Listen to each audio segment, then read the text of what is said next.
Roblox has become notorious for hosting multiple condo games, and this content is widespread and accessible for children. This kind of content is referred to as obscenity or obscene content, and in most governments in the world, presenting NSFW content to minors is considered illegal. However, it has become increasingly difficult to enforce this law because of the internet and the blurring boundary between what is deemed as inappropriate and appropriate. The more people are exposed to obscenity, the more they will become accustomed to it. Just reporting this content has already been considered futile due to the content being on the fine line between safe and unsafe content, or the decision for platforms to pick between profitability or customer safety. I think you can guess which option companies would choose. This has resulted in some users going vigilant, trying to deal with this issue. And while some have dealt with the issue better than others, in Roblox it has only become a growing problem. Even with a long history of users fighting back against obscenity on the platform, more and more users are participating in the production, presentation, and even performance of obscenity. That is when a Roblox YouTuber who has been a long-time critic of obscenity on the platform thought, why not just ban them from their favorite games?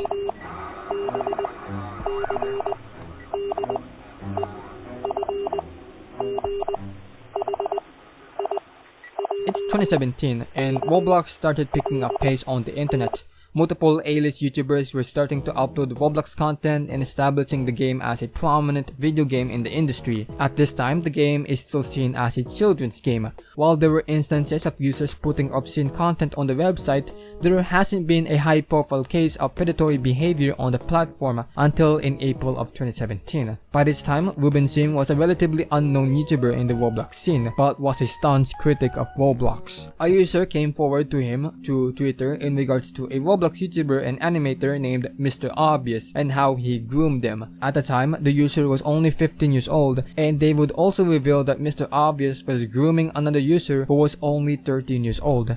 After he was exposed on Twitter, he would try and manipulate others to save himself, but in the end, he would disappear off the internet.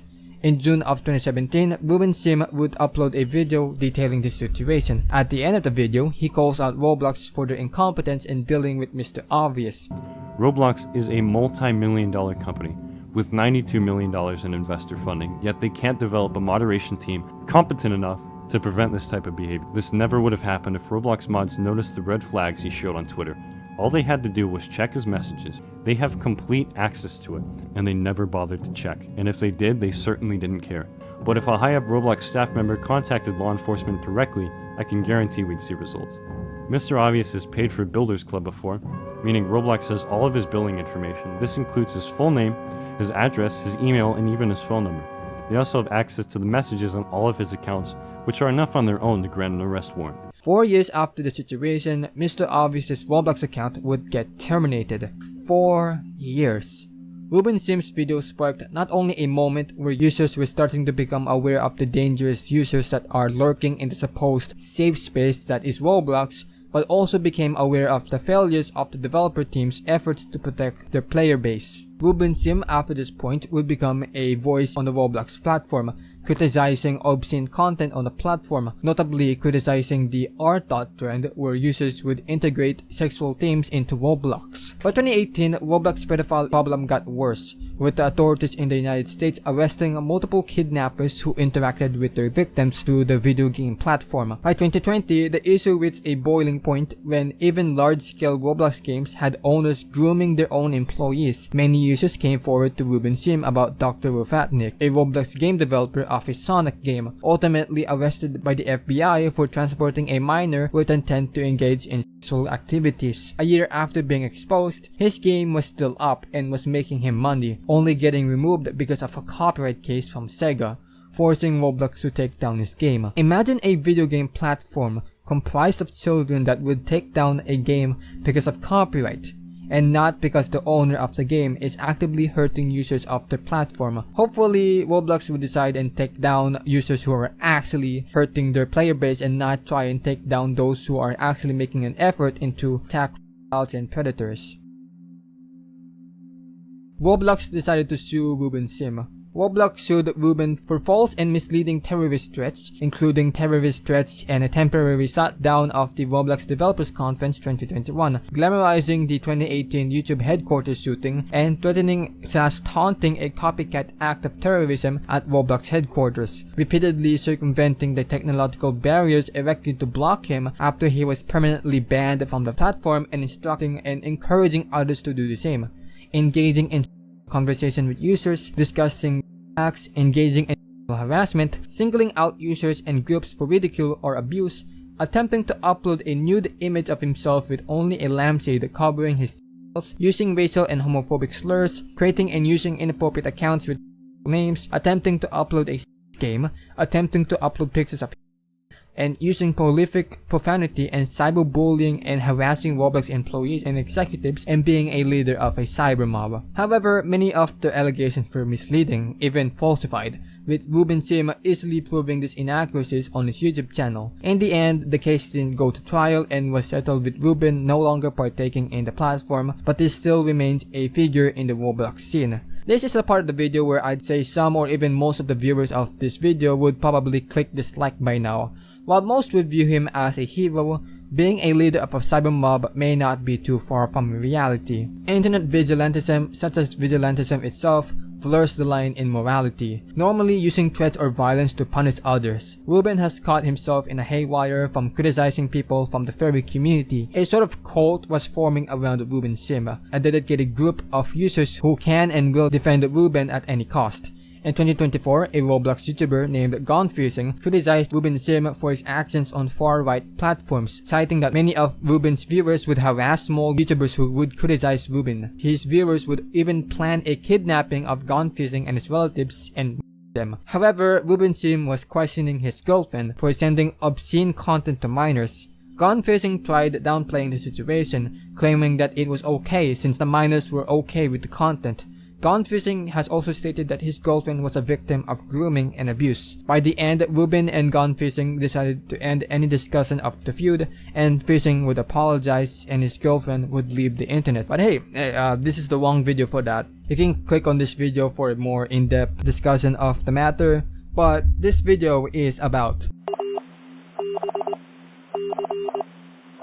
Before I start talking about the topic of the video, can I just say that David Baszucki, the owner of Roblox, has blocked all users that have made attempts to expose this issue in Roblox. Now, it's either that he doesn't care about this issue and wants to ignore it since this obscene content has been generating revenue for the company, or he may be someone in support of this content, maybe even someone that indulges in this content himself. I know it seems heavily speculative, but at this point, it has to make you wonder, what the fuck is up with this guy? On February 1, 2025, Ruben Sim would upload a video about how he developed, with the help of ChatGPT, a string of code that can identify Roblox accounts that have an affiliation with NSFW content. Even being friends with someone who engages in obscene content can get you flagged. Now, of course, you can't access this database because it's a pretty big load of data, and the only way to gain access to the database is either in a minuscule scale where you can use the database to scan users in a Discord server and detect their accounts to be connected to obscene content, or being a developer of a popular game and requesting access to this database to implement into your game to ban users. But why can't Ruben just give this list of players to Roblox for them to take action? Well, number one, Ruben is a literal boogeyman in Roblox HQ, and immediately banning off like thousands of users from a third-party perspective might seem a bit off. 2, there is some suspicion that since Ruben and probably a small team are behind updating this database and it's relatively closed off to the public, some people might get falsely flagged or potentially used maliciously. Under reasonable suspicion, Ruben and anyone that he can give access to edit the database and can put anyone in the list. I don't doubt that Ruben does put users with appropriate reasons, and I'm hoping that this database isn't used in an abusive manner. And 3, because these thousands of users have generated the company revenue, spending so much money on digital assets that satisfy their fantasies but potentially harm other users by influencing the youth into such obscene content. I mean, what can you say? Bread is bread. But then, game developers were reaching out to Ruben for access to this database so that inappropriate users won't interact with their player base. And then the database got much more use when they developed a Discord bot that also scans Discord servers that contain NSFW content. YouTubers and games that have Discord servers were starting to flag users. That's when people started being aware of the system, and surprisingly, a lot of users who got banned were pretty upset. Yeah man, harass and death threaten the person who's trying to punish you for indulging yourself in harmful communities. Look, okay, if you guys are gonna goon privately. It's fine if you have your pleasures, just don't make it your entire fucking personality and make it public or spread your fetishes into platforms that have minors in it. If you're gonna join these communities, at least make a private account and not join these communities that have children in it. And just don't do it all the fucking time like an addict. Goon responsibly. Anyway, the people who actually acted decent have tried to appeal their ban. Some request better than others, and appealing doesn't even get you unbanned or removed from the list, but it's an attempt. Some of the ways that users tried to appeal their ban were pretending to be deaf. I want to tell you, I had a guy, one of the other guys I talked to tonight, tried to fake being deaf. I video called him and I signed some stuff and he had no idea what I was saying. Dude, I'm not buying it. I hear you laughing, mother. And rapping the appeals. Ah yes, my favorite rappers, Tyler the Gooner, Young Kondo, 34 Cent, Dr. ERP, Lil Roar, Drake. However, a month after the bot work was created, Discord itself decided to ban the bot due to the bot banning users based on protected characteristics. Aren't public servers supposed to be public information? Well, just like Roblox, I have 3 reasons. 1. Ruben Sim has a fairly controversial status, which is feud with Roblox and a recent controversy that I'll talk about after this. It makes Discord a bit less lenient into letting Ruben ban users in multiple servers. 2. Ruben supports harassment of users through public shaming the users who are trying to appeal their ban, which they state in the reason on why they banned the bot. And 3. These condo servers make them money, and a bot that discourages the participation of these servers would mean a decrease in revenue. If we get to the point where companies are starting to protect their own revenue rather than protecting their users from kidnappers, it's starting to turn from a speculative theory into a pattern. A video by No Text to Speech covers the situation and even interviews Ruben. There's a pretty good reason why Discord decided to ban the bot. Now, why does Discord just not ban these servers? Well, other than these servers making them a ton of money, Discord focuses on maintaining a safe and secure environment for our community. There are cases where kids are being lured into the servers because it is oriented towards Roblox, become more addicted and even get kidnapped by predators. Where is the safe and secure in that environment? However, here comes the plot twist. Discord bot wasn't banned for a month. So why did they decide to ban the bot after a month of letting the bot ban users based on protected characteristics? Well, we go back to dealing with Ruben's antics. On April Fools, Ruben decided to launch another Discord bot that bans furries. As a joke. April Fools, I made a Twitter post saying that I was going to make a version of RoCleaner that would ban furries. And this was a joke. However, he decided to launch the bot similar to RoCleaner, where it bans furries that participate in inappropriate Discord servers. However, when you have tweets and antics that are borderline hateful to furries, any big social media platform will take note of that. So either it is about Ruben's controversial statements or Discord playing favorites for furries.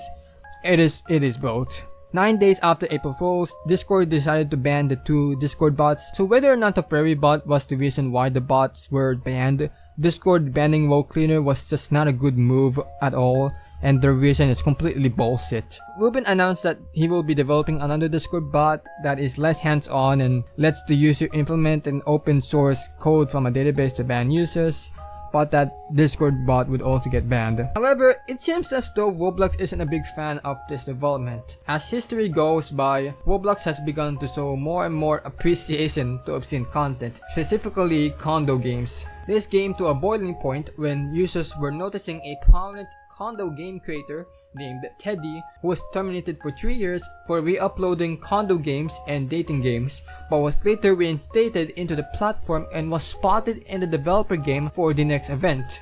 A condo game was going to become a part of a website-wide event.